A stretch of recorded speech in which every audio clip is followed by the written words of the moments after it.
empezamos. Ya saben ustedes que tienen que entrar antes de la hora indicada.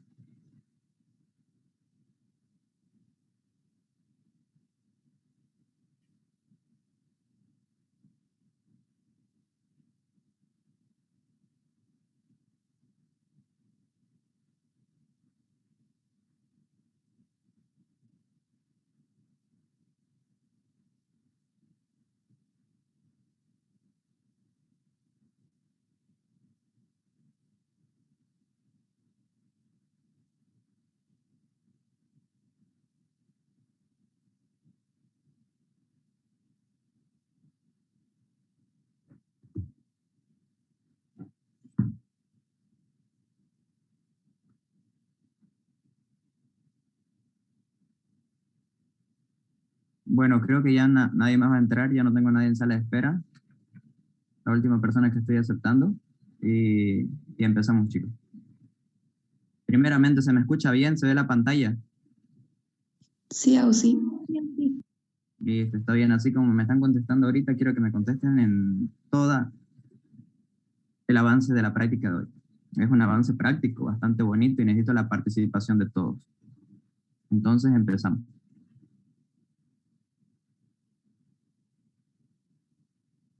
Recording in progress. Muy buenos días, chicos. Hoy vamos a empezar con lo que sería la práctica denominada los pasos del análisis bacteriológico. Ustedes se recordarán que ya hemos visto los análisis bacteriológicos. ¿Qué comprende el análisis bacteriológico? Desde una toma de muestra hasta un examen final y los que consiste.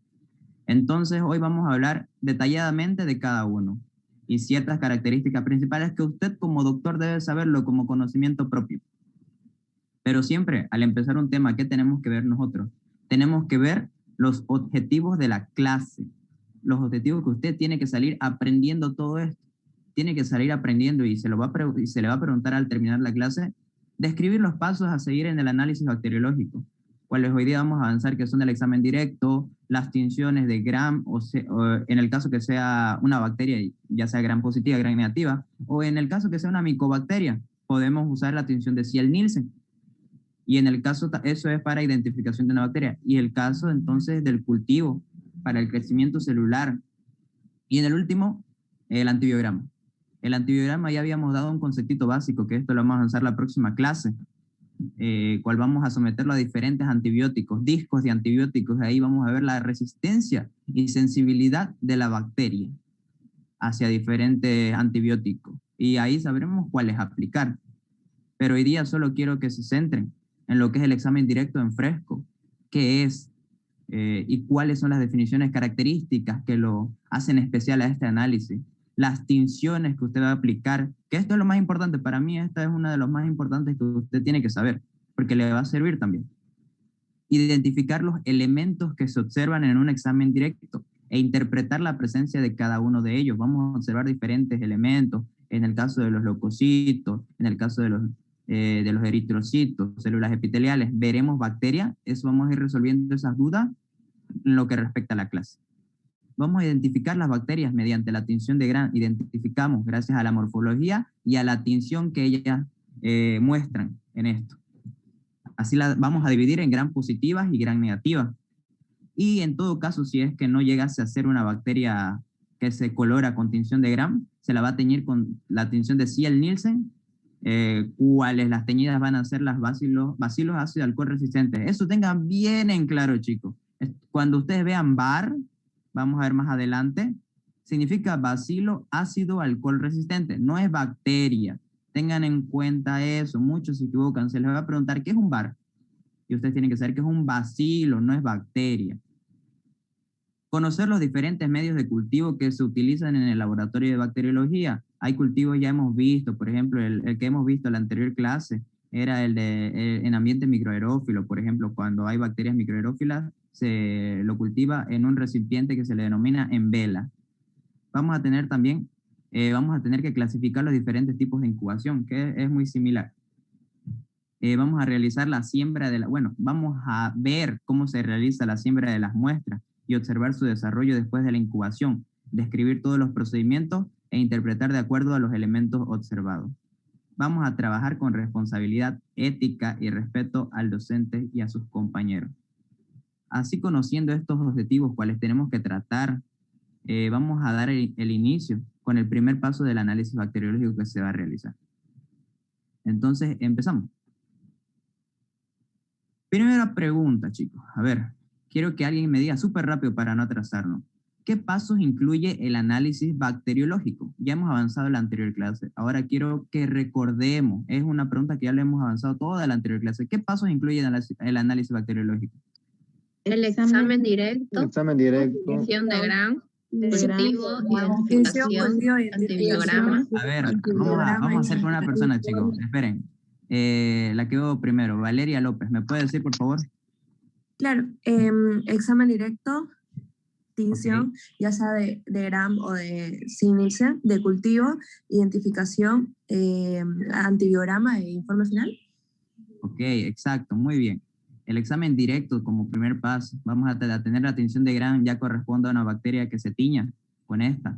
La tinción de Ciel-Nielsen, el cultivo, posteriormente la identificación, una vez ya teniendo el cultivo y la tinción de la morfología, ya vamos a identificar la bacteria específica, vamos a llevarlo ante discos de antibióticos que se denomina antibiograma y vamos a tener el examen final, que ya aquí me va a dar la bacteria definitiva y la boleta de información final de con qué es susceptible, qué tipo de bacteria es, presenta leucocitos, eritrocitos y células epiteliales y demás. Entonces, vamos a ir uno por uno. Hoy día vamos a avanzar ¿qué? Vamos a avanzar examen directo, vamos a avanzar tinción de Gram y de Ciel-Nielsen y vamos a avanzar lo que es cultivo y cultivo, cuales también nos va a ayudar para la identificación de la bacteria. Entonces, empezamos con el primer concepto del día de hoy y con el primer paso del análisis bacteriológico. Vamos a ver que lo que hoy nos toca ver es el examen directo o examen en fresco, denominado de las dos maneras. Vamos a ver el procedimiento con cual se lleva a cabo.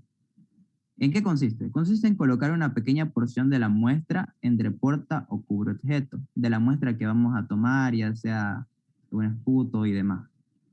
Es la muestra que tomamos entre porta y cubreobjeto. El porta y el cubreobjeto. Son los dos elementos que nosotros ocupamos. Ahí se va a colocar la muestrita y ya entre el porta y el cubreobjeto, este es el porta y este es el cubreobjeto, se lo va a colocar. Y una vez ahí teniendo nuestra muestrita, se lo va a observar al microscopio óptico, utilizando el objetivo de 40X. Ustedes quizás, a los que ya han visto algún microscopio en su colegio y demás, saben que hay diferentes miras que se le denominan los objetivos. Ahí como dice objetivo, tenemos desde 4, desde 10, de 40 y de 100X. Mientras más vamos aumentando, la imagen se va a ampliar más y se va a aclarar más. Se amplía con el macrómetro mayormente, pero ya con estos objetivos ya también se amplía mayormente la imagen. Pero ¿cuál es el objetivo? A mí no me interesa que se amplíe o que demás. Sí me interesa para que se vean qué, pero a mí lo que me interesa como médico es saber qué voy a ver ahí. Voy a ver la presencia de leucocitos, eritrocitos y células epiteliales. El etcétera corresponde a que si se podría ver bacterias, pero es muy difícil, chicos, es casi imposible ver bacterias en un examen directo. Es imposible. ¿Por qué? Porque las bacterias todavía no están teñidas. Así que pueden aparecer blanco y usted pueda confundirlo con algo. Por eso, no veo bacterias en sí. Se podría sí, pero como no están teñidas, es casi imposible, es muy difícil ver eso. Pero a mí lo que me interesa ver ¿qué? Me interesa ver 3 parámetros. Los leucocitos, los eritrocitos y las células epiteliales. Gracias a estos 3 parámetros, yo puedo identificar con qué, si estoy tratando con un indicio de infección. Estoy tratando con un indicio de infección. ¿Por qué? Porque puedo pedir en el caso, por ejemplo, una neumonía. Voy a pedir una muestra de esputo, si fuera en el caso de una neumonía. Voy a pedir una muestra de esputo y el esputo lo voy a colocar, lo voy a poner ya aquí como muestra entre cubre y portaobjeto. Entonces el esputo va a tener muestras de moco, de pus. Por eso se le define a la pus, se le define como un líquido espeso, amarillento, verdoso, que se forma de tejidos inflamados y fluye de algunas heridas, digamos, en este caso. En este caso va a estar inflamado mi tracto respiratorio inferior y va a producir este pus. ¿Cuáles van a y como yo les dije, tengan en cuenta eso, ya lo van a aprender en otras materias de segundo año en patología. Va a haber un proceso infeccioso que me va a causar inflamación. Y la inflamación hace que vengan todos estos los leucocitos, neutrófilos y demás. Pero a mí lo que me interesa en una infección bacteriana es que van a aparecer neutrófilos mayormente, que son los polimorfonucleares, van a aparecerme neutrófilos. Entonces, eso es lo que me representa, por ejemplo, una tos con expectoración. Me va a representar pus y moco, sobre todo. Entonces, si yo digo que me va a representar eso, cuando yo coloque mi esputo a mi muestra, entonces va a haber leucocitos, porque eso es lo que me representa mi expectoración. Y eso ya me va a dar un indicio de infección. No me está diciendo, ya, vos tenés una infección. No, me va a dar un indicio. ¿Por qué? Porque los leucocitos van a estar elevados. Van a estar ahí les va a salir en su informe bacteriológico, más de 10 por campo microscópico, o puede ser 15 mayormente. Mientras más, usted clarísimo va a estar el aspecto de que es una infección bacteriana. Y en el caso, por ejemplo, de un paciente tuberculoso, que es más común, por ejemplo, o también en el caso de una persona de materia fecal, por ejemplo, en el caso de una Escherichia coli interinvasiva, que es una disentería, ya vamos a verlo más adelante, que va a ser una diarreica con moco, pus y sangre. Si yo digo que tiene moco, pus y sangre, moco y pus ya me va a ser relativo a mis leucocitos. Ya entonces ya voy a ir sospechando y que mi informe bacteriológico me va a salir con leucocitos elevados. Y la sangre se representa con glóbulos rojos. Eso se representa porque está invadiendo a la mucosa, y si invade a la mucosa la está lastimando. Y si le lastima, ¿qué pasa? Va a sangrar. Entonces los eritrocitos igual me está dando ya un indicio de una infección. Y las células epiteliales, en la mayoría puede ser escasa o nula. Las células epiteliales mayormente se encuentran elevadas, pero es normal en una infección genital, por ejemplo. Casi las células epiteliales no. Mayormente las células epiteliales ya aparecen como indicio cuando la lesión es bastante infiltrativa a las mucosas y ya empiezan a descamarse, por ejemplo. Entonces, estos 3 parámetros, ¿para qué me van a ayudar? Me ayudan para la valoración clínica de las muestras. Solo una valoración, no está diciéndome que ya exactamente es esto. No, es una valoración clínica de las muestras. Se pueden observar bacterias, pero son incoloras y difíciles de distinguir la morfología. Entonces, ¿cuál es el propósito de realizar un examen directo en un análisis bacteriológico? Stephanie Montaño, ¿cuál sería el propósito de realizar un examen directo en un análisis bacteriológico? Hallar indicios de una infección. Ok, entonces sería tener indicios de un proceso infeccioso o de un proceso de infección.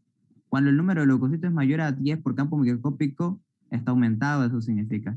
También puede haber eritrocitos aumentados también. Entonces, ustedes se me tienen que quedar con que va a darme me va a indicar un indicio de infección gracias a los parámetros elevados. ¿Qué vamos a encontrar entonces en un examen directo? Vamos a encontrar muchas cositas diferentes, que son ¿cuáles? En un examen directo habíamos dicho que vamos a encontrar leucocitos. Aquí están los leucocitos. En este caso, por ejemplo, les puse en el caso de un neutrófilo, aquí en una vista más grande, aquí con los glóbulos rojos y demás. Vamos a encontrar ya un proceso infeccioso. Por ejemplo, aquí encontramos uno. Ok, pero imaginemos que tengo un campo microscópico. Encontramos uno. Pero aquí ya en un proceso infeccioso va a aparecer 2, 3, 4, 5, 6, 7. Y para eso también fue mi diapositiva de este fondo. Imagínense, así es el campo microscópico, así se lo ve en un microscopio. Ustedes ya tienen que encontrar, por ejemplo, este cuadradito es un campo microscópico. Y ustedes aquí ya tienen que ver, pucha, hay 10. Entonces ya ustedes sospechan en campo microscópico, porque acá solo aquí va a haber 10. En otro campo 10, 10, 10, 10, 10, 10. ¡Ñuchi! Son hartísimos. Entonces usted ya sospecha de un indicio de infección. Porque usted tiene que pensar como médico, ¿por qué sus leucocitos, su serie blanca, está aumentada? No tendría que estar aumentada, claro. Aumentada más de lo normal, porque tenemos que tener en cuenta que hay un parámetro, claro, que es de 350.000, 450.000 leucocitos en la sangre, que eso es algo normal. Pero si ya vemos, no sé, 700.000, 800.000 más, eso es en sangre. Pero en el campo microscópico, cuando usted vea, ahí ya en el análisis bacteriológico, en su informe bacteriológico, le va a salir más de 10 o más de 15 por campo microscópico. Usted ya tiene que pensar en un indicio de infección. Vamos a tener eritrocitos también. Pueden aparecer en el caso de un paciente que presente tuberculosis. Se lo caracteriza una tos con expectoración con hilos de sangre, que se le denomina hemoptisis. Entonces usted, la muestra de esputo del paciente, ¿qué le va a analizar en su análisis bacteriológico? Le va a parecer que hay una elevada cantidad de eritrocitos y le va a parecer que hay una alta cantidad de leucocitos. Entonces usted ya está pensando en un indicio infeccioso. Que va a aparecer también células epiteliales. Y en otros casos aparecen hongos, que son estos de acá, pero eso ya podría hacerse en el caso de una coinfección. ¿Quién pueda pensarlo, digamos? Imagínense en una neumonía, una neumocitis Girovechi quizás, pero eso mayormente usted tiene que saberlo, porque en un hemograma le puede salir también con leucocitos bastante bajos, porque esto mayormente sucede en personas inmunodeprimidas, mayormente. Es lo que está viendo en el COVID hoy día, por este nuevo hongo que está apareciendo, que es una coinfección, y mayormente en el COVID les está dejando fatal a las personas enfermas. Entonces, tenemos el siguiente caso clínico. El siguiente caso clínico, que es un paciente, un caso aplicado. Un niño de 2 años de edad acude a consulta al pediatra. La madre manifiesta que presenta fiebre, diarrea, con presencia de moco, pus e hilos de sangre. Usted como médico, ¿qué pensaría que va a estar elevado? A ver, ¿quién tenemos por acá?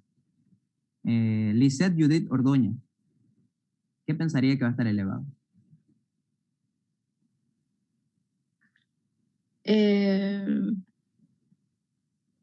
Estaría elevado. Va a estar elevado en un paciente que presente, miren, es un neonato, es un paciente pediátrico de 2 años. Va a acudir al pediatra, porque ya está viendo la madre, se está asustando. Manifiesta que presenta fiebre. Uy, fiebre, ya, eso es grave, ya tiene que acudir, ya tiene que darle un antipirético porque está con fiebre, está en proceso febril. Nunca tienen que dejar a su paciente que padezca de fiebre. Va a presentar diarrea. Ok, diarrea puede ser, a la madre le va a dar un antibiótico, ¿qué le dará un fármaco? Le va a decir la diarrea, matecito de té, le va a decir ya. Pero la madre se asusta. ¿Por qué? Ya, moco, pus, ya. Pero hilos de sangre, ya se asusta y la madre lo lleva al doctor. Entonces, ¿usted qué pensaría? ¿Qué parámetros de laboratorio? Habíamos hablado de leucocitos, células epiteliales, eritrocitos. ¿Cuáles van a estar elevados? Los leucocitos. Ok, ya, eso es uno. ¿Qué más estaría elevado si usted ve que la diarrea de su paciente tiene moco, pus e hilos de sangre? Los neutrófilos. Ok, ya específicamente. ¿Qué otro más? A ver, alguien de sus amigos ayúdenlo. ¿Eritrocitos? Eritrocitos.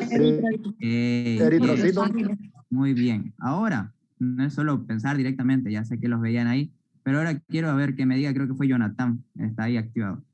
¿Por qué pensaría que los leucocitos y los eritrocitos están elevados?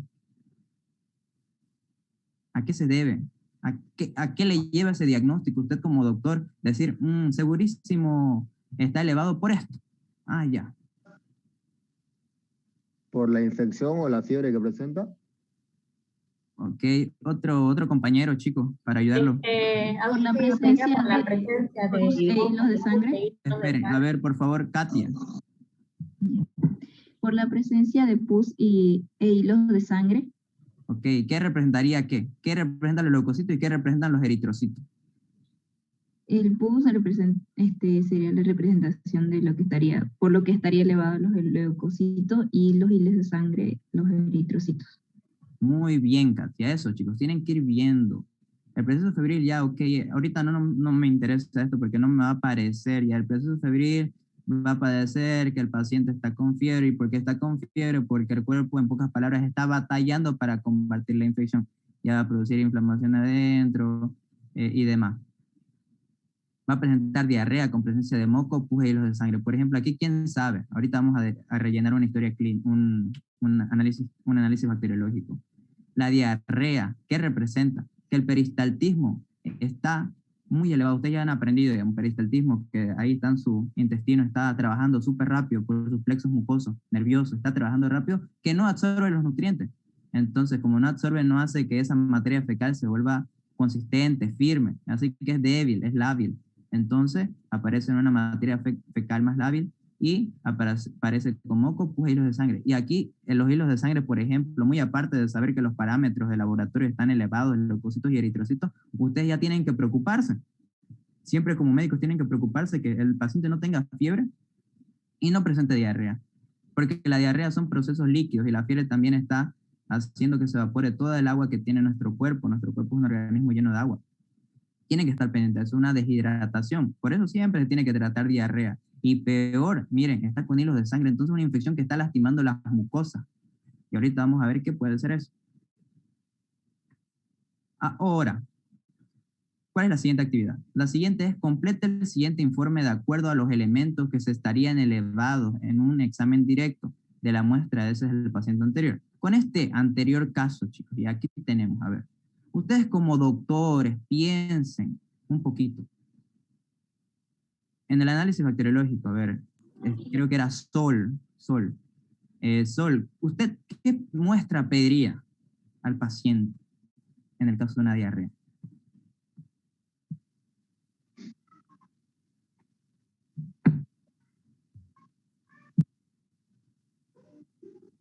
¿Me escucha, Uzi? Sí, lo escucho. Ya, es que mi computadora no sé nada. Ok. ¿Cuál sería la muestra? La S y el examen solicitado sería lo que es el coprocultivo. Ok, está bien, las S, exactamente la muestra o materia fecal. Sí. Y el examen solicitado está bien, sería un coprocultivo. Vamos a analizar ese examen analizado, ese examen que vamos a analizar va a ser exactamente muestras de las S. Como dice, vamos a hacer un cultivo de la materia fecal. Ok, volvamos a preguntar, a ver, Ana Laura Segarra. En el examen directo ya tenemos nosotros la muestra, la materia fecal, excelente. El examen solicitado, coprocultivo, excelente ya. Y en el examen directo, pensando que tenemos una diarrea con moco, pus y sangre, que es la famosa disentería, ¿qué parámetros estarían elevados? Más o menos, usted dígame un número así. Leucocitos, ¿cuánto le pondría? Eritrocitos, ¿cuánto le pondría? Y células epiteliales, ¿cuánto les marcaría si usted fuera el microbiólogo? Yo creo que leucocitos, como es más de 10 por campo cuando hay indicios, sería un número en 20-30 por ahí. Eritrocitos elevados, igual un 20 por campo, y células epiteliales yo creo que escasa. Ok, muy bien, Ana Laura. Entonces tenemos eso. Tenemos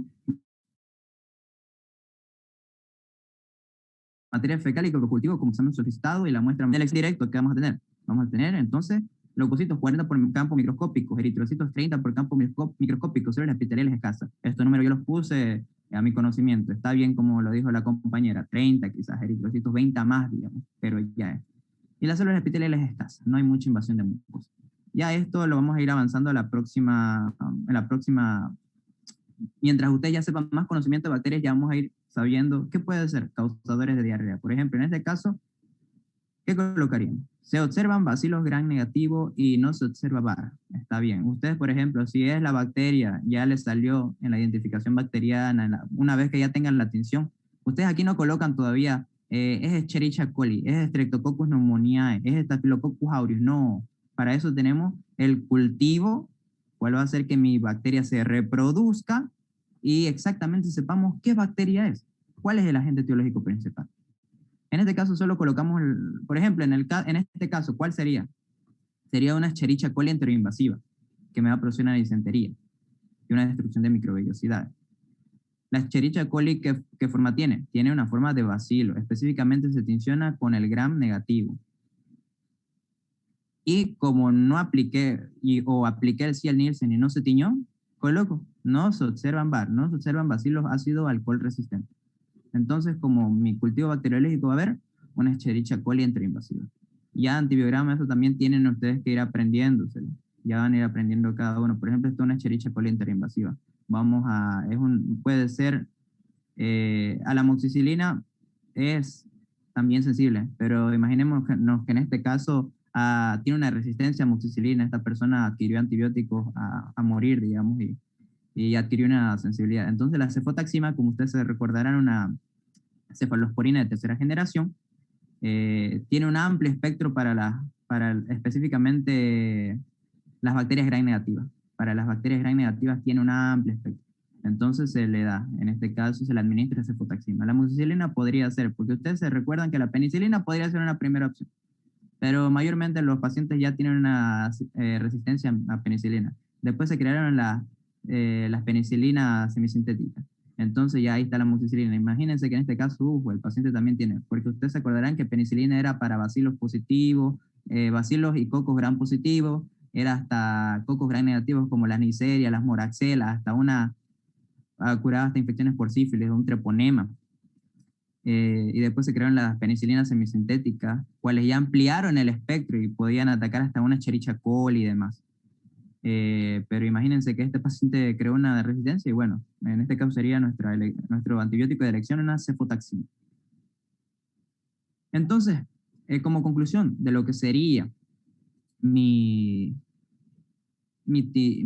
primer tema de lo que es el examen en fresco o el examen directo, hay que tener en cuenta que es el primer paso a realizar del análisis bacteriológico y nos permite tener un criterio general de la patogenicidad que es el daño que provoca al huésped, en este caso la patogenicidad de la muestra recibida, donde la presencia de abundantes leucocitos polimorfonucleares, los neutrófilos, puede ser un indicio de infección. Indicio, tengan en cuenta eso. Entonces, una vez realizando mi examen en fresco, Carlos Barrón, ¿cuál es el próximo paso del análisis bacteriológico? Una vez ya hice mi examen en fresco, ¿qué tengo que realizar ahora? Ok, vamos a empezar con tinciones. Tinción de Gram o en todo caso la tinción de Ziel-Nielsen. Ok, vamos a empezar con la tinción de Gram. La tinción de Gram es una tinción diferencial, palabra clave diferencial, porque me va a teñir si es positivo, si es negativo. Y en el caso que no se tiña con ninguno de estos, vamos a aplicar la de Ziel-Nielsen. Es una tinción empleada en bacteriología, para la visualización de bacterias. Ahora sí la vamos a visualizar. Ahora es el momento en que nosotros vamos a tener el primer contacto visual con las bacterias. Sobre todo en nuestras clínicas, en las muestras que vamos a tener. Se debe su nombre al bacteriólogo danés Christian Gram, que desarrolló la técnica en 1884. Se utiliza tanto para poder observar la morfología celular bacteriana, considerándose bacteria Gram positiva a las que se visualizan de color azul-violeta y bacteria Gram negativa a las que se visualizan de color rojo y en algunas veces rosado. Vamos a tener esos dos tipos los dos tipos de color de la tinción de Gram. Ya vamos a ver si es positivo o si es negativo. El científico, Christian Gram, fue el primero en realizar esta tinción, fue el que descubrió la tinción y vio a partir de las muestras químicas, biológicas que ya habíamos detallado específicamente en antibióticos, de la diferente composición de la pared bacteriana, y ahorita vamos a explicar el por qué se tiñe. No es aquí que ustedes vienen y van a ir a ver si es que tienen la oportunidad en un laboratorio de microbiología y digan, es Gram positivo porque yo sé que es azulcito, y es Gram negativo porque es rojito. No, ahorita vamos a ver el por qué se tiñe así. Entonces, súper rápido de nuevo, hay que repetirlo hasta que ustedes lo aprendan. López Valeria, ¿qué pasos incluyen el análisis bacteriológico? Examen directo, tinción, cultivo, identificación, antibiograma y informe final. Ok, eso tienen que aprendérselo como su padre nuestro. Examen directo, tinción de Gram, tinción de Ziel-Nielsen, el cultivo, la identificación, antibiograma y el examen final. Ok. Y aquí tenemos una diapositiva extra que yo les puse para que ya... Sí, correcto. Una diapositiva nueva que yo les puse para ver las diferencias principales de una bacteria Gram positiva de una Gram negativa. Aquí está. En una Gram positiva, gracias a la tinción vamos a ver que la Gram positiva se va a teñir de azul violeta por sus colorantes que se le va a administrar. Y las Gram negativas van a ser rojo rosado. En la decoloración, las Gram positivas no decoloran mayormente. No decoloran, digamos. Si no decoloran, usando el azul violeta, por ejemplo, van a ser Gram positivos. Si van a decolorar, vamos a echar al último safranina y recién se van a teñir, que es la tinción de contraste. Y ahí vamos a saber que es Gram negativa. Las Gram positivas no presentan endotoxinas, las Gram negativas sí presentan endotoxinas. Ahorita vamos a explicar el por qué. La pared de las Gram positivas es fina, la Gram negativa es compleja, presenta varios compuestos de lipoproteínas, lipopolisacáridos y demás. Una superficie homogénea, las Gram negativas tienen una superficie rugosa, tiene pocos lípidos, como verán, las Gram negativas tienen más lípidos. Las Gram positivas presentan ácido tictoico, es el componente de su pared celular de las Gram positivas. Las Gram negativas no presentan. La sensibilidad al lisosima, las Gram positivas sí la presentan, las Gram negativas no. Y la relación ADN-ARN, las Gram positivas les ganan. Aquí tenemos una imagencita de lo que llega a ser la pared celular de las bacterias gram positivas y gram negativas. Aquí vemos una pared de bacteria gram positiva. Se darán cuenta que el peptidoglicano tiene bastante peptidoglicano la pared de mi gram positiva. Dícese que está entre un 80 al 90%. Y después se va a componer de ácidos teitoicos y ácidos lipoteitoicos que van a estar acá. Todos van a estar adheridos a lo que es la doble membrana lipídica. Van a tener proteínas y fosfolípidos y demás. Pero la principal característica, ¿cuál es de la gram positiva? ¿Y por qué por qué se tiñe? Ahorita ya yo creo que se van a ir dando cuenta por la imagen. Van a darse cuenta que por la cantidad de peptidoglicano. Se darán cuenta que en la gram positiva tiene una mucha cantidad de peptidoglicano, mientras que en la negativa tiene escaso peptidoglicano, tiene 30% de peptidoglicano, se dice. Y también presenta lipoproteínas. Estas son las lipoproteínas. Las lipoproteínas, y va a presentar también los lipopolisacáridos. Y estos sacáridos son los que actúan como exotoxina, como habíamos visto acá en la anterior imagen. Una endotoxina, como endotoxina, lípidos, y también presenta porina, los oligosacáridos. Y también, miren, bastante lógico a lo que les había dicho, y justamente lo que ahorita estamos hablando. Yo les había dicho que un bacilo gram negativo era una Escherichia coli. Ok, está bien. Y se acuerdan que en antibiótico yo les había nombrado de la cefalosporina, que su nombre se debe también a qué, cefalosporinas, porque pasan por las porinas. Y se darán cuenta que la propia bacteria ya se crea su propia muerte, cefalosporinas. Y es por acá el mecanismo de acción de las cefas que iban a destruir las cefalosporinas, que era un inhibidor de pared celular. Y como se darán cuenta, ¿cuál es la principal diferencia? Es el peptidoglicano. Y también, ¿cuál es la otra diferencia? Que presenta más lipoproteínas, lipopolisacáridos. Y la última diferencia, que las gram positivas, como les había nombrado, no presentan ácidos teitoicos. Tengan en cuenta eso. Esta la vamos a dejar para más adelante. Esta es de una bacteria ácido alcohol resistente, que es de Ciel-Nielsen. Fundamentos de la tinción de gram. Resumiendo lo que habíamos hablado. Las bacterias gram positivas poseen en su pared celular peptidoglicano, en mucha mayor proporción que las gram negativas. No se dice que la gram negativa no tiene, pero la gram positiva presenta en mayor proporción. La diferencia en que se observa la resistencia a la decoloración. En las gram negativas la capa de peptidoglicano es delgada y no retiene el complejo de cristal violeta Lugol, que se formó, y por esto al agregar el alcoholacetona, esa es nuestra disolución de alcoholacetona, las bacterias se decoloran. En cambio, las gram positivas, al tener una pared celular con mayor cantidad de peptidoglicano, no son descoloradas con el alcohol acetona y mantienen el color azul violeta. Tengan en cuenta, las capas gram negativas de peptidoglicano es delgada. La peptidoglicano, no estamos hablando que su pared celular es delgada. No, si se acordarán, habíamos hablado, por ejemplo, en el caso de las espiroquetas y demás, que esas sí son paredes delgadas. En aquí solo estamos hablando de que la pared de peptidoglicano es delgada. Ellos también en las gram negativas presentan su propia pared, pero está compuesta mayormente por lipoproteínas y lipopolisacáridos. Este es el primer fundador de la tinción de Gram, que es el doctor Hans Christian Gram en 1884. Y ahora, ¿cómo se realiza el procedimiento? ¿Cómo se realiza el procedimiento? Tenemos el procedimiento. Vamos a usar ¿qué? ¿Qué se administra? ¿Qué se echa en esta tinción? Administramos lo que es el cristal violeta. Es nuestro primer colorante, la tinción. Se le va a aplicar después Lugol, después el alcoholacetona y la safranina. Entonces, esta es una imagen que se las puse, pero está más bonita la de la doctora, la de la guía. Tenemos entonces la tinción de Gram. Vamos a tener diferentes pasos. El paso de fijación, el colorante principal cristal violeta, el mordiente, la decoloración y el colorante de contraste. La fijación ¿de qué? De la muestra a lo que llegaría a ser mi portaobjetos. En los portaobjetos también se lo lleva a cabo esta tinción de Gram. Una vez teniendo mi muestra de mi bacteria en lo que sería en mi portaobjeto, se le va a teñir de cristal violeta, se le va a administrar.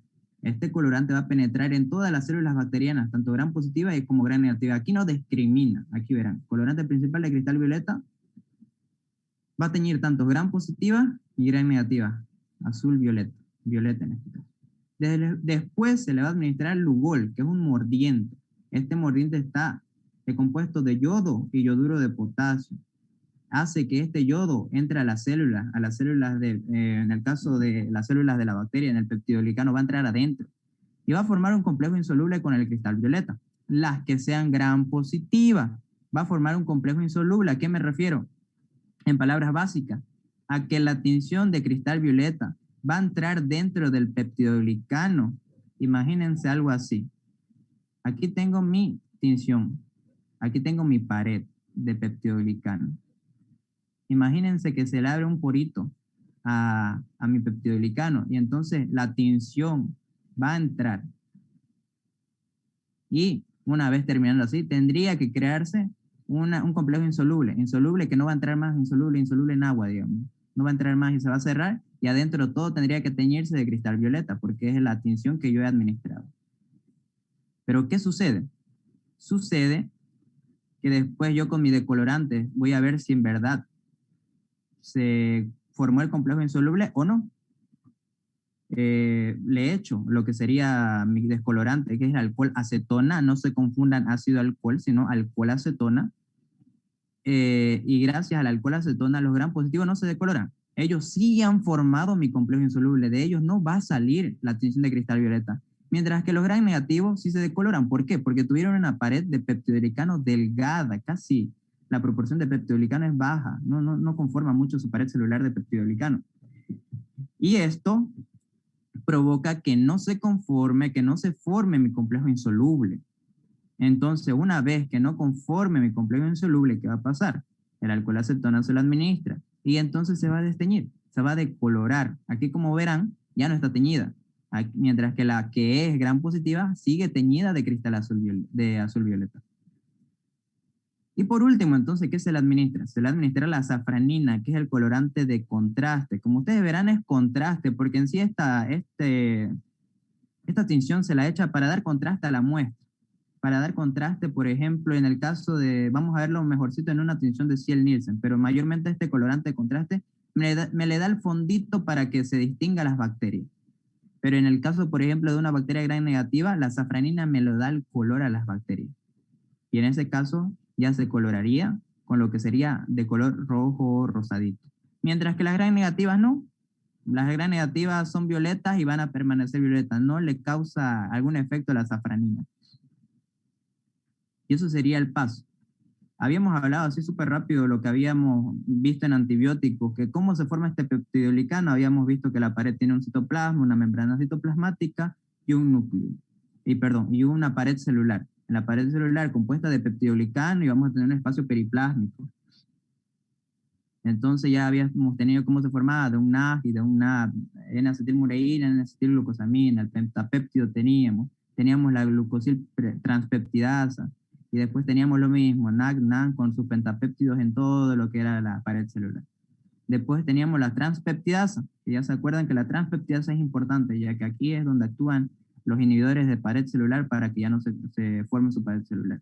Pero aquí lo que me interesa no es que ya no es que no sepan, ya no es que sepan antibióticos donde actúa. Aquí me interesa que ustedes sepan cómo se forma la pared celular. Aquí ya sabían que se formaba entre pentapéptido, el N-acetilmureína y así sucesivamente, más y forman el peptidoglicano. Y así es como se forma la pared de peptidoglicano. Eso es lo importante. Esto es lo que sucede mayormente en lo que es una bacteria gram positiva, en donde van a formar pared de peptidoglicano en bastante proporción en las bacterias.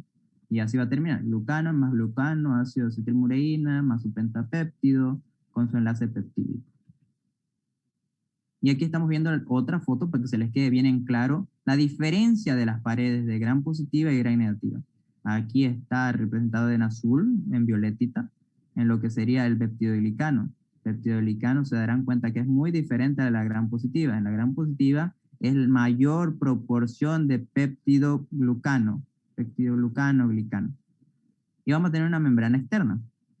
¿Cuál es la membrana externa? En la gram negativa está formada de lipopolisacáridos, oligosacáridos, cuales van a presentar las endotoxinas. Y aquí tenemos también lipoproteínas, lipopolisacáridos. el espacio periplásmico y membrana citoplasmática. Aquí no hay más que decir. En pocas palabras ya se le ha nombrado toda la composición y el por qué se tiñe. Entonces, a ver, ¿quién tenemos por acá? Neisa Jocelyn Carata, Segovia. ¿Cuál sería el propósito de realizar la tinción de Gram? Poder ver la morfología de las bacterias y si son gram positivas o gram negativas. Ok, muy bien. Nos permite diferenciar la morfología de las bacterias y si es gram positiva o gram negativa. Exacto, creo que no les nombré, o quizás sí. Muy aparte de saber si es gram positiva o gram negativa para la extinción, nos ayuda a diferenciar la morfología de las bacterias. Ahí, gracias a la extinción, vamos a notar que tiene 2 coquitos, diplococo. Vamos a notar que tiene un coco, es coco. Vamos a notar que es en forma alargada, bacilo. Vamos a ver que tiene varios coquitos así, en filita, streptococcus, en racimo, estafilococcus y demás morfologías que vamos a ir aprendiendo. Ahora, usted tendría que dibujar, y espero que haya dibujado en su guía, elementos observados en una tinción de Gram. Usted hubiera encontrado en internet. En este caso, por ejemplo, yo puse unos bacilos Gram negativos, bacilos Gram positivos, como ser un Corynebacterium difteriae, pude haber colocado una listeria, una nocardia, un bacillus, en el caso de bacilos Gram positivos. En bacilos Gram negativos yo puse en el caso una Escherichia coli, puede ser una Salmonella, Shigella, Klebsiella, Pseudomonas, Burkholderia o un Vibrio cólera en todo caso. Y en el caso de un coco Gram positivo, es lo que ustedes han visto recientemente en su teoría, que han visto. Lo que ustedes han visto en este caso es un coco Gram positivo, ¿cuál es un Staphylococcus? Un Staphylococcus.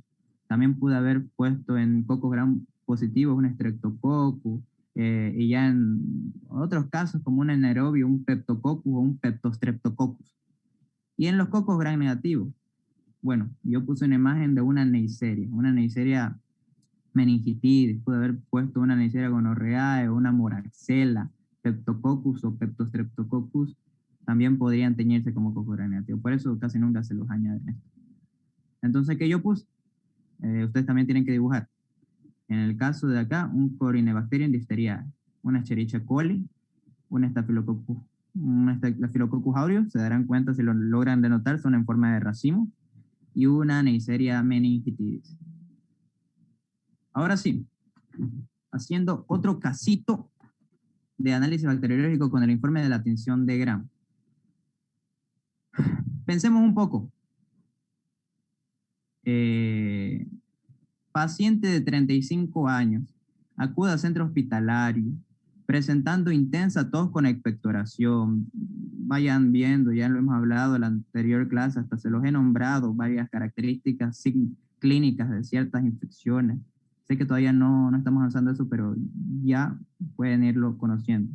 Aquí vemos algo importante, que es una tos con expectoración, por ejemplo. Un paciente de 35 años, la epidemiología, ya 35 años, bien. Tos con expectoración, una clínica ya tenemos. Tos con expectoración purulenta, ya. A tomar en cuenta bastante la parte purulenta. Fiebre alta, ya imaginémonos que tiene 40 grados. Y progresivamente ha ido empeorando el paciente. En los siguientes días comienza con una disnea. Disnea es una dificultad al respirar. Un dolor en punta de costado. Ok, un dolor en punta de costado. Y en la tinción se ha visto abundante, es diplococos Gram positivo. Eso no les voy a preguntar porque todavía no saben bastante bien la morfología de las bacterias, pero ya deben ir sabiendo porque ustedes tienen su tabla. Entonces, teniendo estos datos, chicos, Sol ya activó su micrófono. ¿Está bien, Sol? Usted como médica, como doctora, ¿qué muestra le pediría a su paciente? O alguien que tenga alguna, Viviana. Vale. Esputo, cultivo de esputo.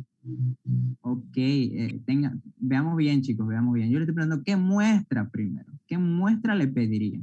Sería el Esputo. Ok, bien, esputo. Examen solicitado, ¿qué examen le solicitarían entonces? el Cultivo de esputo. Muy bien, chicos, eso hay que tomar en cuenta. Yo les pregunté muestra. Ustedes no me pueden decir en el examen o en cualquiera para su vida, si alguien le pregunta muestra, pero estamos hablando de la muestra de la que se va a tomar en este caso. Es puto. Si fuera un paciente con diarrea, como habíamos visto, era materia fecal.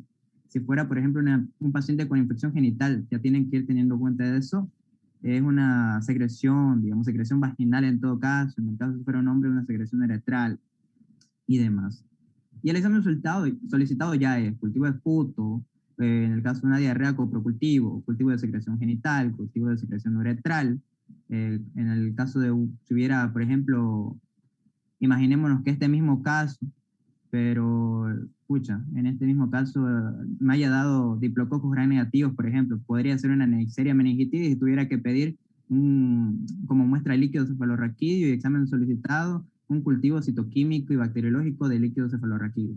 Pero en este caso yo no estoy hablando de eso. En este caso estoy hablando de un caso de neumonía. Y en neumonía, como en su guía ya ustedes vieron, y lo dice, que es una infección muy común de tracto respiratorio inferior. Entonces, cuando es una infección de tracto respiratorio inferior, usted como doctor, ¿qué pide? Usted pide una muestra de esputo y examen solicitado, cultivo de esputo. Muy bien. Después, examen directo en un cultivo de esputo, hablando de un caso de neumonía. ¿Qué en el examen directo, qué estaría elevado? Leucocito. Ok, está bien. ¿Y qué más? ¿Leucocito solo? ¿Eritrocitos? ¿Qué tal estaría? Ok, células epiteliales, escasas, nulas. ¿Escasas? Ok, Escasas. está bien, chicos. En este caso, por ejemplo, en el caso de las neumonías, chicos, es muy diferente. Ahí es casi el diagnóstico, hasta un poquito nos ayudaría en el diagnóstico diferencial. Y se los dije antes. Tendríamos examen directo de leucocitos, 50 por campo microscópico. Me está dando la clínica de tos con expectoración purulenta. Uy, pus. Los eritrocitos no tanto. Tuviera que ser una tos bastante grave para que haya habido un compromiso, no sé, de ruptura de vaso y demás para que haya un eritrocito. Por ejemplo, yo les había hecho un diagnóstico diferencial bastante claro en el caso de un paciente tuberculoso, que se lo puede distinguir de un paciente con neumonía. ¿Y por qué es un poquito complicado diferenciar? Porque el paciente tuberculoso no es que todas las veces usted lo va a ver, ahí va a estar con tos con expectoración y lo va a ver que bota sangre de la nada. Yo tenía un amigo, por ejemplo, experiencia propia, que él sí, se lo denomina paciente bacilífero porque está contagiando ahí con sus gotitas de flujo. Seguía con su tos con expectoración, seguía, pero no producía sangre. Entonces cualquiera hubiera pensado que era una neumonía, quién sabe. Pero de la nada, una vez tos con expectoración, botó en su mano y apareció con hilos de sangre clarito. Entonces usted, por ejemplo, si tuviera un amigo, usted ya tiene que ir pensando como doctor en una fiesta, imagínense. Tos con expectoración, un amigo, y que justamente a su amigo le haya aparecido hilos de sangre, no sé, en su mano de su amigo. Usted ya tendría que pensar qué pasó. En un raro caso pudo haber una ruptura, no sé, una lesión de mucosa, pero no.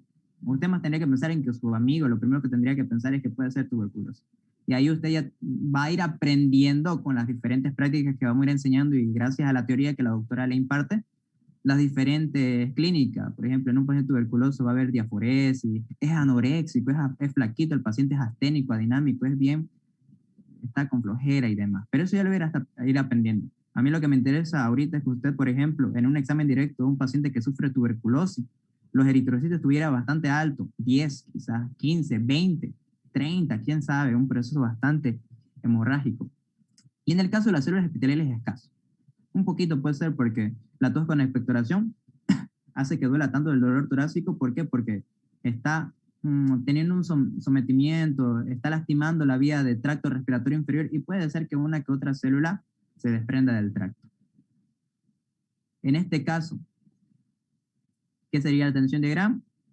A ver, según la clínica, chicos, ahí es, bueno, según el caso clínico, ¿usted qué me diría? ¿Cuál es la tensión de Gram?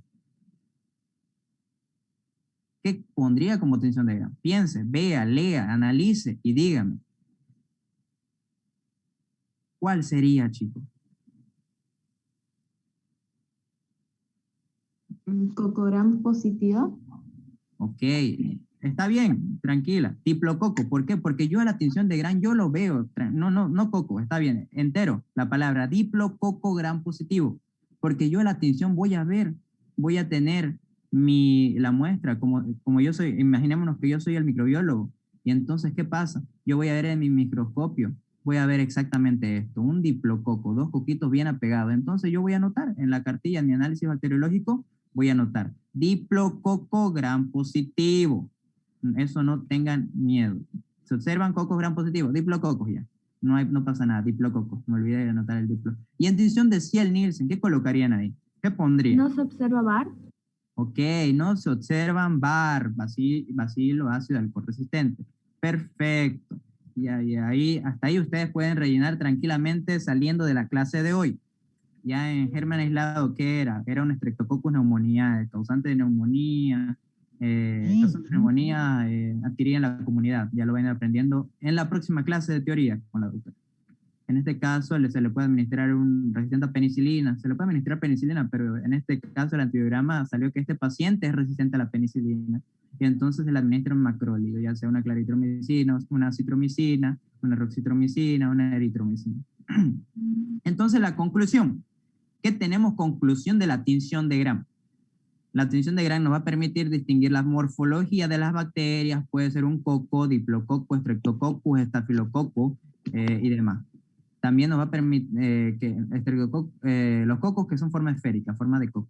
Los que pueden aparecer aislados, los micrococos en pares, diplococos, formar cadenas, streptococcus, agruparse en racimos, estafilococcus, los que han aprendido hoy, y los bacilos que poseen una forma alargada, algunos dicen forma de bastón.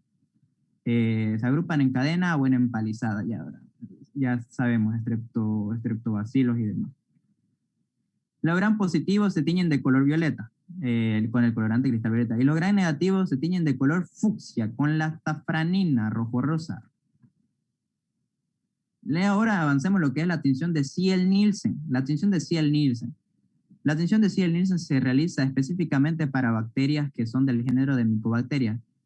También se la realiza para casos de nocardia o rhabdonus. Pero ¿por qué se le denomina siempre? Usted va a encontrar en las bibliografías teóricas, claro, va a encontrar que también se las puede teñir a ciertas especies de nocardia. Pero a mí me interesa que usted sepa actualmente que tiñe mayormente a micobacterias, porque es lo que usted se va a encontrar hoy en día en su ambiente hospitalario, que son casos muy comunes que usted presente, que llegue a diagnosticar a un paciente de tuberculosis y demás. Ahora, vayamos a la definición, constitución de la tinción de Ciel-Nielsen. Las paredes celulares de las micobacterias contienen ácidos grasos, que son ácidos micólicos o también ácidos grasos no saturados, ya lo van a aprender en bioquímica, que se les confiere la propiedad de resistir a la decoloración con alcohol ácido. Y esta resistencia a la decoloración con alcohol ácido, después de la tinción con fuchina, carbón fuchina, fuchina fenicada se le denomina, es la razón por la que se denomina VAR. O en este caso, ácido alcohol resistente, bacilo ácido alcohol resistente. La coloración clásica de Ciel-Nielsen requiere calentamiento para que el colorante atraviese la pared bacteriana que contiene cera. Que contiene en pocas palabras que las ceras están compuestas de ácidos grasos no saturados. A eso se les está refiriendo con cera. Al suspender el calentamiento y enfriar con agua, provoca una nueva solidificación de los ácidos grasos, de modo que el colorante ya no puede salir de las bacterias. Sucede algo similar a lo que sucedía en la pared de peptidoglicano, que era lo que nosotros vimos como complejo insoluble. Por otro lado, el calentamiento aumenta la energía cinética, el movimiento de las moléculas. Energía cinética de las moléculas, el movimiento de las moléculas, del colorante, la cual también facilita su entrada a las bacterias. Las bacterias que resisten la decoloración son de color rojo y las que no se ven de color azul, ya que se utiliza azul de metileno como tinción de contraste. En la tinción de Gram yo les puedo preguntar, ¿cuál es la tinción de contraste? En la tinción de Gram, safranina. ¿Cuál es la tinción de contraste? En la tinción de Ciel-Nielsen, azul de metileno. Y para que me entiendan, vamos a verlo, hay una fotito más adelante. Ahí ustedes tienen que saberlo. Aquí, por ejemplo, ¿por qué puse 3 fotos? Porque Franz Seele y Friedrich Nielsen, por eso se llama Seele Nielsen, no es que solo un autor se llama Seele Nielsen, fueron 2 científicos, perdón, cuales llegaron a descubrir esta tensión, pero necesitaron la ayuda de Paul Ehrlich para saber exactamente cómo se componía la pared bacteriana. Este era un científico que tenía bastante conocimiento de la estructura morfológica y composición de las paredes bacterianas. Porque era muy diferente, porque pensaron que iba a ser bastante fácil si pudieran teñir bacterias gram positivas y gram negativas, el teñir micobacterias, porque ustedes ya hemos estudiado en especies bacterianas, micobacterias, micoplasma y demás, cuáles las micobacterias se caracterizan por tener pared de ácidos micólicos. Entonces, de nuevo, ¿qué pasos incluye el cultivo de bacterias o análisis bacteriológico? Me lo puede decir Ana Laura. Sí, está activando el micrófono. El examen directo, tinción, cultivo, identificación y antibiograma. Ok, y el examen final. El examen final. Ok, gracias.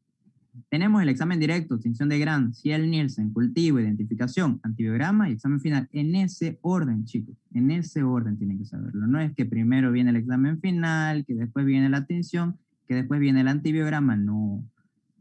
Se los coloco en ese orden porque es en ese proceso que ustedes tienen que realizarlo.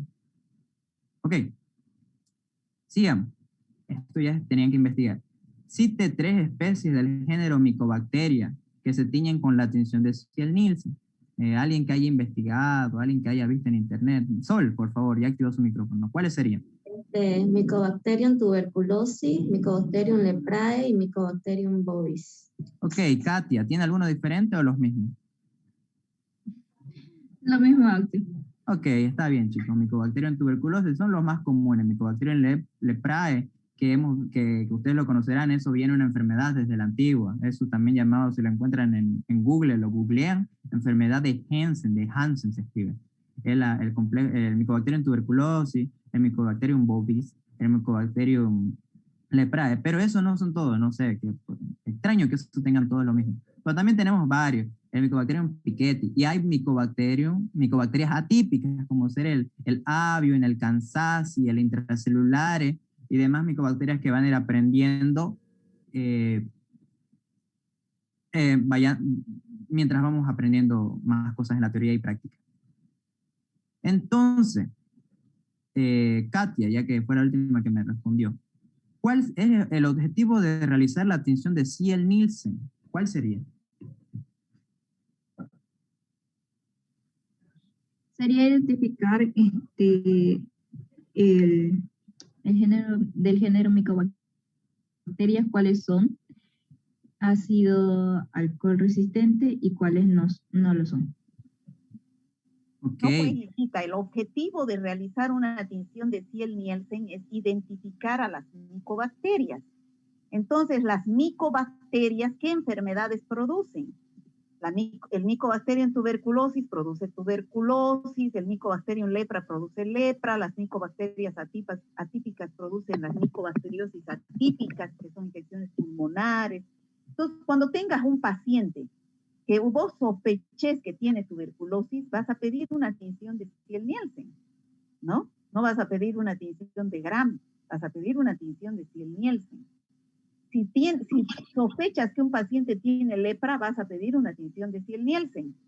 Entonces, el objetivo es identificar a las micobacterias que producen enfermedades infecciosas, ¿no? Siga. Gracias, doctora. Entonces sería identificar los diferentes géneros y específicamente las micobacterias que producen estas infecciones. Y entonces vamos a hablar de el procedimiento en lo que sería la tinción de Seele Nielsen, que es muy diferente a la tinción de Gram. Entonces vamos a usar la tinción de Seele Nielsen, los bacilos ácido alcohol resistentes. Teníamos la fijación, ya les había nombrado entre el porte y cubre objetos de la muestra que habíamos tomado. Una vez se le tinciona con el primer tinte, que es la fuchsina, que es el primer colorante, el colorante principal. Este colorante penetra en todas las células bacterianas, tanto gram positivas, tanto gram negativas, tanto cualquier bacteria. En este caso, después se lo descolora ¿con qué? El alcohol ácido, que es el decolorante, formado por yodo y yoduro de potasio, que es diferente al anterior, yoduro de potasio. El yodo entra a las células y forma un complejo insoluble con el cristal violeta. Después del azul de metileno, tenemos el colorante contraste. Entonces, el colorante contraste me lo va a dejar que un fondito sea más azul. Pero tenemos una imagen más bonita acá, que nos muestra. En la tinción de Ziel-Nielsen. En la tinción de Ziel-Nielsen, primero tenemos nuestra muestra, entre mi porte y cubre objeto. Se lo cubre con fuchsina filtrada, que es la fuchsina fenicada. La fuchsina fenicada se lo cubre primeramente. Y esto es lo que habíamos nombrado primeramente en la definición y en las características de la tinción de Ziel-Nielsen. Esta se las calienta hasta emisión de vapores 3 veces durante 5 minutos. Pero mayormente no es un tiempo estático, aquí se lo denomina 5 minutos, pero se la calienta hasta que comiencen a emitir vapores, ya que también estos vapores son tóxicos también, se lo recomienda. ¿Y cuál es la característica? No es solo que esperemos la emisión de vapores. Habíamos nombrado que esta emisión de vapores se la caracteriza, ¿por qué? Porque nosotros teníamos nuestra pared de lo que eran los ácidos micólicos, y este calentamiento de los vapores hace que estos ácidos micólicos se evaporen y me van a abrir espacio. Imagínense que esto se abrió, ya no están estos ácidos micólicos, se evaporen y me van a abrir espacio. ¿Para qué? Para que la tinción entre y se tiña de lo que sería la fuchsina. Entre y se tiña, y una vez se lo lava con agua, aquí ya estamos viendo, se lo lava con agua, estos ácidos micólicos de nuevo se vuelven a unir, ya no están evaporados, se vuelven a unir y se crea un complejo que ya no deja salir la fuchsina, básicamente eso. Después se cubre con decolorante durante 3 minutos, lo que habíamos visto, el alcohol acetona, se lo lava de nuevo con agua y después se lo cubre con el azul de metileno, que es el micolorante de contraste, durante 1 minuto. Después se lo lava con agua el azul de metileno y se lo deja secar al aire. ¿Y cómo debería diferenciarse una coloración de Ziel-Nielsen? El colorante de contraste es para que me tiña todo lo que no sea bacilo ácido alcohol resistente. Todo lo que no sea esa micobacteria leprae, esa micobacteria en tuberculosis, el cansancio intracelulares, me lo va a teñir de azul, de celeste, azul de metileno, de azul me lo va a teñir. Mientras que el otro me lo va a teñir de fucsia, de medio rojo. Tenemos una foto así, más bonito, una vista más. Todo esto que ustedes ven aquí, de color fucsia, son los bacilos ácido alcohol resistentes. Mientras que el fondo que todos ven no es nada que ver con las bacterias. Solo es el colorante de contraste para que usted o el microbiólogo le dé una mejor vista de las bacterias. Tenemos aquí microorganismos que se tiñen, o bueno, microorganismos que son ácido alcohol resistentes. El principal que usted debe conocer son el complejo Mycobacterium tuberculosis. También usted tiene que saber que también se puede teñir a las micobacterias no tuberculosas. En el caso les nombré, por ejemplo, la nocardia, el rhodococcus y algunos protozoos intestinales, la isospora, ciclospora y cristosporidium. Pero mayormente usted tiene que conocer que la tiñe al Mycobacterium tuberculosis. Y como dijo la doctora, gracias, usted tiene que ya pensar, si tiene un paciente con lepra, gracias a la clínica, usted está viendo, va a tener un diagnóstico presuntivo, va a mandar al laboratorio para que se le haga una tinción de Ziel-Nielsen, recomendándole al microbiólogo. Entonces, ¿cuál sería la conclusión? La conclusión de la tinción de Ziel-Nielsen permite distinguir a las micobacterias o VAR, que son bacilos ácido alcohol resistentes, los que se tiñen de rojo, que es con la fuchsina, y lo dejan con el azul de metileno, un fondo azul, para destacar lo que serían las micobacterias. Entonces, ya estamos llegando a lo que sería la última parte de lo que sería el cultivo o siembra de microorganismos, que son los medios de cultivo. Ahora, ¿qué son los medios de cultivo, chicos? Los medios de cultivo son una mezcla de nutrientes que en concentraciones adecuadas y en condiciones físicas óptimas para el microorganismo permite el crecimiento de los microorganismos. ¿El cultivo para qué se realiza? El cultivo, muy aparte que ustedes sepan, que se va a realizar para que crezca este microorganismo y así poder identificar con cuál vamos a tratar. El cultivo es como una especie, así para que ustedes entiendan, perdón el término, como que se les va a dar nutrientes, como dice acá, comida se les va a dar. ¿Para qué? Para que se reproduzca una concentración adecuada. Aquí me refiero a qué, y ustedes aquí, ¿qué tienen que saber? Tendrían que saber si es aerobia, anaerobia, microfacultativa, ya tienen que ir sospechando de cuál puede ser y así crecer en concentraciones adecuadas y en condiciones físicas óptimas. Entonces, ¿qué pasos incluyen el análisis bacteriológico? Una última vez más, decíamos que el paso de los análisis bacteriológicos lo constituía el examen directo, la tinción de Gram, el cultivo, la identificación, el antibiograma y el examen final. Ya hemos hablado sobre el examen directo, que me da un indicio de infección. Acabamos de hablar sobre la tinción de Gram, positivo, negativo, que es la mayoría de las bacterias cuales se tiñen.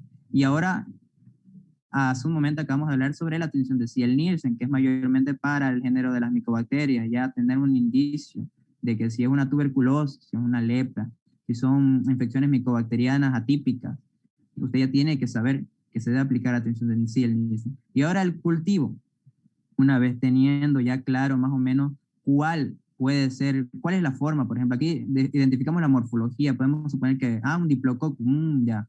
Si estoy pensando, por ejemplo, en una infección respiratoria gracias a la clínica, como habíamos visto en un caso clínico, con tos con expectoración, con fiebre, con dolor en punta de costado, una neumonía, ya tengo que ir pensando la morfología que puede ser característica de un diplococo gram positivo. Todavía no me sé qué es un Streptococcus pneumoniae. Y gracias a eso, ¿cómo voy a llegar? Al cultivo. Porque el cultivo va a hacer que crezca mi microorganismo, que crezca mi bacteria, y así al final del cultivo, que se realiza después de 24 horas, crece y se identifica, y recién voy a saber con qué bacteria estoy tratando. Entonces, ¿qué es un medio de cultivo? Me lo puede decir López Valeria. Claro, sí, una mezcla de nutrientes que en concentraciones adecuadas y en condiciones óptimas permiten el crecimiento de los microorganismos para que así podamos identificarlos. Ok, es una mezcla de nutrientes necesarias en concentraciones adecuadas y óptimas que permiten ver el desarrollo del microorganismo. Así se lo va a ver el desarrollo y posteriormente se va a identificar con qué microorganismo estamos tratando. Entonces, aquí ya vamos llegando a la parte más interesante del cultivo. De acuerdo a su consistencia de los cultivos, ¿cómo se clasifican los medios cultivos? ¿Cuáles han investigado alguien? Sólido y líquido. Ok, muy bien. Se los clasifica en sólido y líquido. Los sólidos se van a denominar, se los van a tratar, o bueno, se los denominan en caldos, y los sólidos se van a denominar en agares. Y ahora, para realizar este cultivo, ¿qué material se realiza en un cultivo? ¿Alguien ha podido investigar? Katia. El tubo de ensayo. Se utilizan lo que son, se utiliza la muestra, las asas, el mechero y estufa. Ok, está bien. Se utiliza el mechero principalmente, la caja Petri, la asa de platino, la gradilla. Esto va a diferir mucho, chicos, del cultivo, digamos, como ustedes han hablado ahorita de si es sólido o si es líquido. Por ejemplo, en la gradilla, ¿para qué ocuparíamos una gradilla? En la gradilla vamos a ir a estar sosteniendo, la gradilla es un instrumento que nos ayuda para sujetar los tubos de ensayo, por ejemplo. En este caso, en los tubos de ensayo estaríamos tratando un cultivo líquido. El asa de platino va a estar junto con el mechero. El mechero es el que calienta, digamos, el que calienta el ambiente. Y la caja Petri es donde nosotros vamos a estar colocando nuestros cultivos que van a ser sólidos o agares, para que así en 24 horas veamos la identificación del microorganismo cuales vamos a tratar. Una vez realizada la siembra, ¿dónde coloca la caja Petri con la muestra sembrada? ¿En la estufa de incubación? Ok, en la estufa de incubación. ¿Cuánto tiempo se va a quedar en la estufa? 3 horas. 24 horas. Exacto, bien, chicos, 24 horas. ¿Y a qué temperatura? De 35 a 37 grados. Ok, muy bien. Va a quedar en la caja Petri, en la estufa de incubación o en la estufa. Se va a quedar durante 24 horas. Recuerden que por eso nuestro análisis bacteriológico tarda 48 horas, 48 horas un poquito más. porque 24 horas, miren, tarda bastante en que llegue a crecer este cultivo. Una vez crece, lo identificamos y vamos a saber con qué bacteria estamos tratando. ¿Y dónde se tarda las otras 24 horas? Una vez exponiendo a los discos de antibióticos. Entonces, ¿cómo se clasifican los microorganismos de acuerdo a los requerimientos de oxígeno? Aerobias, anaerobias y facultativas. Microaerófilos. Ok. Serían aerobios, microaerófilos y anaerobios.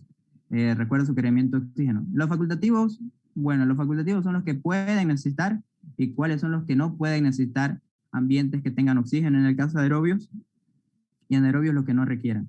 Y los microaerófilos, que se recordarán que necesita un ambiente de dióxido de carbono entre 10 a 15%. Ok. Al término de las 24 horas, ¿qué vamos a observar en los medios de cultivo? Si es sólido y si es líquido. Si es sólido se forman colonias y si es líquido, el líquido se enturbia. Ok, bien, Valeria. Si es sólido se forman colonias y si es líquido es turbidez. Aquí, por ejemplo, no hay mucho de qué hablar. En cultivo, si es sólido es colonia. Si fueran, por ejemplo, si están tratando también con tifas, en el caso de hongos, digamos, de infecciones micóticas, se va a formar colonias igual de hongos. En este caso nosotros estamos hablando de bacterias, lo que corresponde a la materia. Y en el caso de si es líquido, mayormente se caracteriza por un color líquido turbio a lo que son infecciones bacterianas. Porque ya vamos a estar hablando en el análisis citoquímico y bacteriológico del líquido cefalorraquídeo, cual ya difiere un poquito ahí, depende de la infección, si es viral, si es micótica o otra etiología. ¿Qué métodos de incubación llega a conocer usted? Valeria. Sí, el que yo conozco es la estufa de incubación, que es el que estábamos hablando hace ratito, pero los otros dos no lo sé. Ok, ahí difiere algo, miren chicos. El método de incubación para cultivos es bastante, la pregunta les puede llegar a confundir algo. Los métodos de incubación van a ser incubación para aerobios, anaerobios y microaerófilos. Ahora vamos a hablar ahorita, cuando ya coloque las imágenes van a entender más. Esperen un minuto y lo vamos a explicar. ¿Qué significa el término para ustedes? Primeramente necesito saber, para que ustedes me entiendan, de los métodos y ambientes a cuales vamos a someter a estas bacterias. ¿Qué es el término de bacteria aerobia? Bacteria que necesita oxígeno.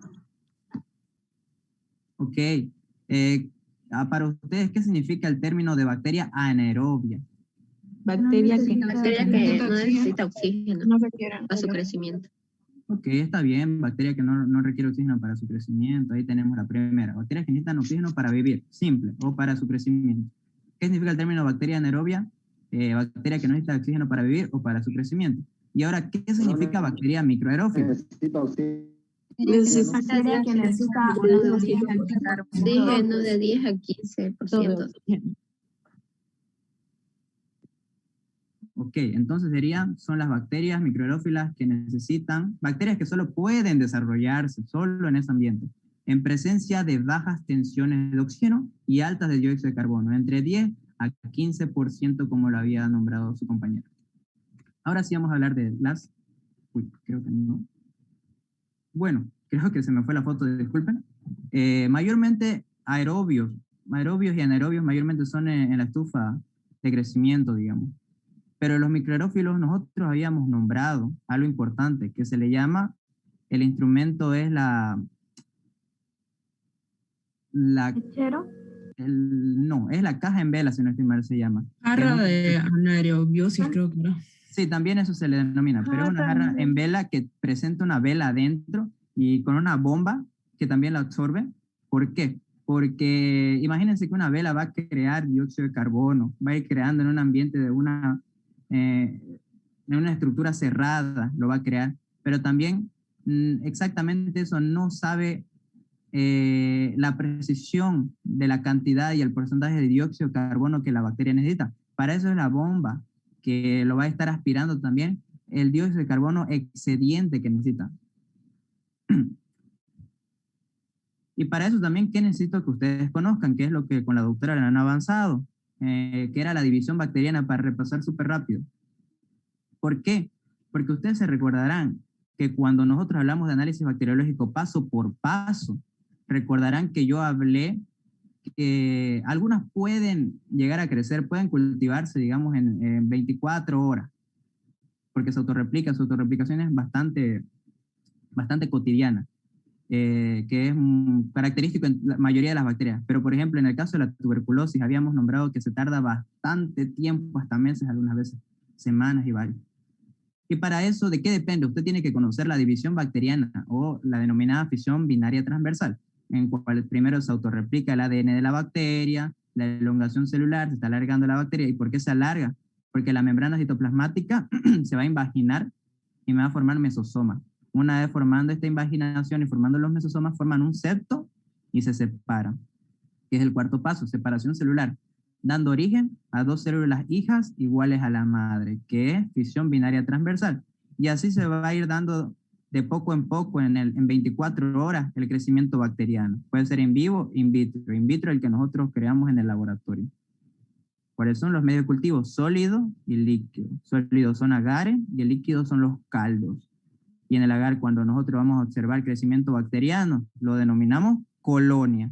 Y cuando nosotros encontramos crecimiento bacteriano en caldos, lo denominamos turbidez. Y ahora una pregunta importante acá. ¿Cada cuánto se realiza la fisión binaria transversal? 18 a 20 minutos. Ok, bien, 18 a 20 minutos. 20 minutos, es lo normal. 18 a 20 minutos. Cada 20 minutos ustedes tienen que ir pensando, miren, cada 20 minutos se va a ir reproduciendo, va a crecimiento bacteriano. Y eso es solo por una bacteria. Una bacteria se reproduce cada 20 minutos. Pero usted no piense, digamos, que nosotros en un cultivo, o el microbiólogo en un cultivo solo coloca una bacteria, sino son varias. Porque el cultivo no solo es de una bacteria, o sea, es de un género de una bacteria será, pero no solo es la muestra de una bacteriecita. Imagínense, si tenemos 10, a los 20 minutos ya no van a haber 10, van a haber 20. Y esas 20, 40, 60, 80, 100, y por eso en 24 horas tranquilamente se reproduce. Entonces tienen que quedarse con eso. Cada 20 minutos se reproduce una bacteria más, que es la división bacteriana gracias a la fisión binaria transversal. Y tenemos diferentes tipos de siembra en medio de cultivo y el crecimiento de bacterias en medio sólido, que son los agares, y el medio líquido, que son en caldo. El crecimiento de bacterias en medio líquido, como ustedes verán, es turbidez mayormente. Mientras que en medio sólido, que son los denominados agares, es aquí donde van a encontrar los cultivos. Y para eso se realizan las estrías. Esto ya es mayormente encargo del microbiólogo, que son en diferentes disposiciones. Estos tienen diferentes técnicas que lo realiza el microbiólogo. Y esto era, si no estoy mal, es la última diapositiva, que son los métodos de incubación. Este era el ambiente microaerófilo, que se le denomina jarro en vela, si no estoy mal. Ahí verán la vela, aquí está el cultivo, ahí están las cajas PET. Son las cajas donde están la siembra de mi cultivo. En este caso, si fuera líquido, en este caso sí es sólido. Y aquí está la vela, donde me va a crear un ambiente de 10 a 15% de dióxido de carbono. En este caso también sería una jarra que le va a producir pura anaerobiosis. Y en este caso, ¿qué es el más fácil? Porque nosotros vivimos en un ambiente aerobio, vivimos en un ambiente que cada rato estamos respirando oxígeno. Y ustedes, muy aparte de saber estos métodos de incubación, ¿cuál es lo importante que ustedes tienen que saber? Que lo van a ir aprendiendo gracias a la teoría y se los vamos a enseñar en la práctica, que son ciertas bacterias que crecen en ambientes aerobios y crecen en ambientes anaerobios. Claro ejemplo del Clostridium perfringens, que te puede crear una gangrena gaseosa. ¿Y por qué siempre coloco ese bonito ejemplo? Porque en el caso de la gangrena gaseosa, ya les va a estar enseñando la doctora en la teoría, cuando se deja pasar mucho esta infección, llega a tejidos blandos, dermis, epidermis, ataca todo, llega hasta el músculo y se llega a tener una lesión muscular, digamos. Y en todo caso, ya se necrosa ese tejido. ¿Y cuál es uno de los métodos de tratamiento? Es la oxigenoterapia. ¿Por qué? Porque esa bacteria es anaerobia, chicos. Esa bacteria es anaerobia. Y si, digamos, yo tengo una bacteria anaerobia y yo le aplico un agente aerobiótico, que en este caso sería oxigenoterapia, la bacteria va a morir. muy aparte de administrarle antibióticos y demás, porque el antibiótico va a ser que cure la infección, digamos, pero exactamente en el lugar tópico local vamos a administrarle lo que sería la oxigenoterapia. Y como última imagen, es todo lo que hemos avanzado hoy día.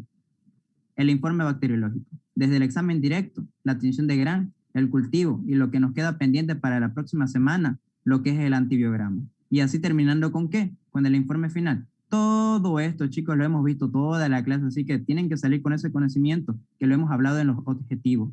Hemos hablado sobre un examen directo y después nos hemos ido a lo que sería la tinción de Gram, el cultivo y la identificación. Crecimiento bacteriano, lo que sería mi cultivo, ¿no? Puede ser turbio, pueden tener colonias. Vamos a tener una identificación de con qué bacteria estamos tratando, ¿para qué? Para después aplicarlo los discos de antibióticos, que va a ser el antibiograma. Y ahí recién saber el tratamiento específico que debemos administrarle al paciente, perdón. Pero ¿dónde comienza todo? Con esto termino, chicos. Resumiendo todo lo que hemos hablado en la clase. Una toma de muestra. La toma de muestra usted ya tiene que saber gracias a la clínica, que habíamos hablado la anterior clase, que es la epidemiología, la clínica y terminando con los métodos auxiliares de diagnóstico. En este caso, el método auxiliar de diagnóstico va a ser un cultivo de la materia. En este caso, por ejemplo, es un urocultivo. Miren, es orina y seguro el paciente, no sé, tenía polacturia, disuria y demás. Entonces le tomó una muestra de orina. Se le llevó al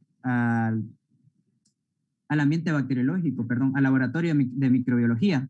Se le llevó y se le aplicó un urocultivo. Una vez teniendo la muestra y el análisis de urocultivo, perdón, se le llevó al examen directo. Una vez del examen directo, la tinción de Gram y cultivo. Entonces pasó al cultivo. El cultivo se le realizó en la siembra, diferentes estrías, miren, pueden ser transversales, pueden ser verticales, tienen esto específicamente. Después de las estrías se lo llevó a la incubación.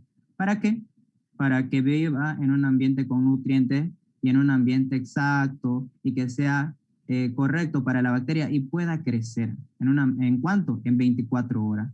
Una vez viendo el crecimiento bacteriano, si es sólido, vamos a ver colonia. Si es líquido, vamos a ver turbidez.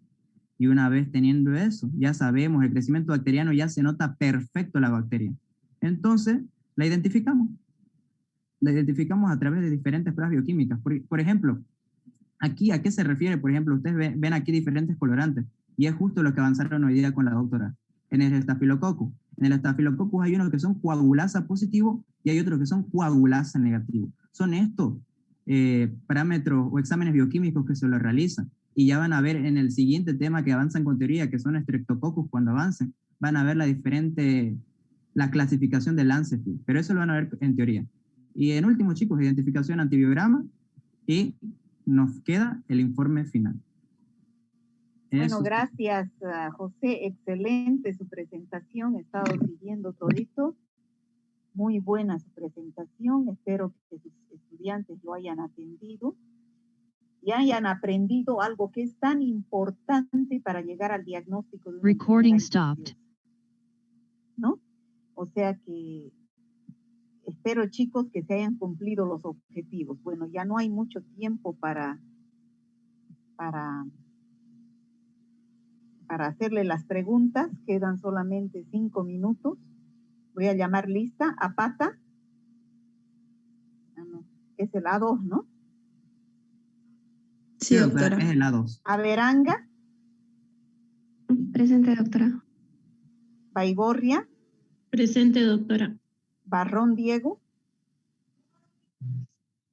Lacuz Viviana. Presente, doctora. Garata Jocelyn. Presente, doctora. Cárdenas. Presente. Choque. Presente, doctora. Contreras Nélida. Presente, doctora. Córdoba Brando. Presente, doctora. Coro Eva. Presente, doctora. Fernández Ariane. Presente, doctora. Flores Jonathan. Presente, doctora. Que Flores Jonathan es primera clase que entra, ¿no, José? Sí, doctora, primera clase. Bueno, póngase de acuerdo con él, ¿no? Para nivelarlo. Flores Talita. Presente, doctora. Ya estamos a 2 meses de pasar clases. Guzmán Scarlett. Presente, doctora. Ya no tiene que faltarse usted más, ¿no? López Abigail. Presente, doctora. López Valeria. Presente. Mamani Lucy. Presente. Mamani Katia. Presente, doctora. Montaño Stephanie. Presente. Ordóñez Judith. Presente, doctora. Paredes Espejo. Presente, doctora. Paz Estela. Presente, doctora. Rodríguez Ana María. Carla María. Presente, doctora. Rojas Álvaro. Presente, doctora. Salguero Aldemir. Presente. Sánchez Osman. Sánchez Osman. ¿Ya no asiste? No, doctora, en las anteriores reuniones no, tampoco tiene asistencia. Sarabia Fernanda. Presente, doctora. Segarra Ana Laura. Presente, doctora. Ya. Bueno, chicos, esperamos hayan cumplido los objetivos de la clase. No hay tiempo para evaluarlos. Yo soy respetuosa del horario. O sea que espero que por bien de ustedes se hayan cumplido los objetivos para que ustedes sepan llegar a un diagnóstico bacteriológico de una enfermedad producida por bacterias. Nos vemos el próximo miércoles. Hasta luego, doctora. Gracias. Hasta luego, Hasta luego, doctora. gracias. Doctora, muchas gracias. Hasta luego.